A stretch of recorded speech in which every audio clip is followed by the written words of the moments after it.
ایک مٹھی کی طرح متحد ہو جائیں، متحد ہو کر کرپٹ فوجی جنرلوں کے خلاف جد و جہد کریں۔ خدا کی قسم 98% غریب اور متوسط طبقے کے عوام جس دن کھڑے ہو گئے، کرپٹ فوجی جرنیلوں کو چھپنے کی بھی جگہ نہیں ملے گی۔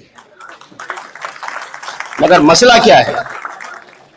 مسئلہ یہ ہے کہ کہیں ذاتیں ہیں، کہیں پات ہے، کہیں مسلک ہے، کہیں مذہب ہے، کہیں رنگ ہے، کہیں نسل ہے، کہیں زبان ہے، کہیں قومیت ہے۔ کیا یہ پنپنے کی بات ہے؟ ارے محروم ہوتا ہے کسی بھی مسلک اور نسل اور قومیت سے کیوں نہ ہو۔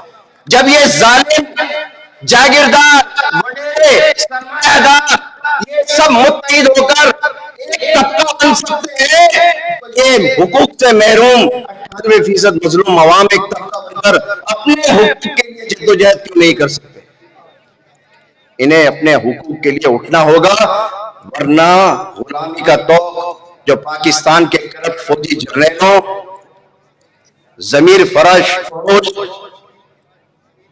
علماء سو، قلم فروش صحافیوں، انصاف فروش ججوں اور ظرف اور زمین کا سودا کرنے والے سیاستدانوں نے جو پاکستان اور اس کے عوام کے مقدر میں غلامی لے دی، اس سے نجات نہیں مل سکے گی۔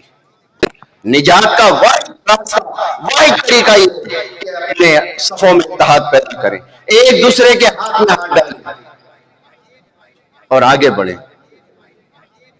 اتحاد میں برکت ہے، یہ بچپن سے سنتے چلے آ رہے ہیں۔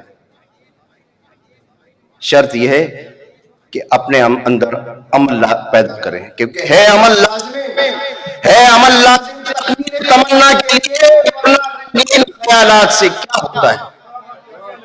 کچھ نہیں ہوگا۔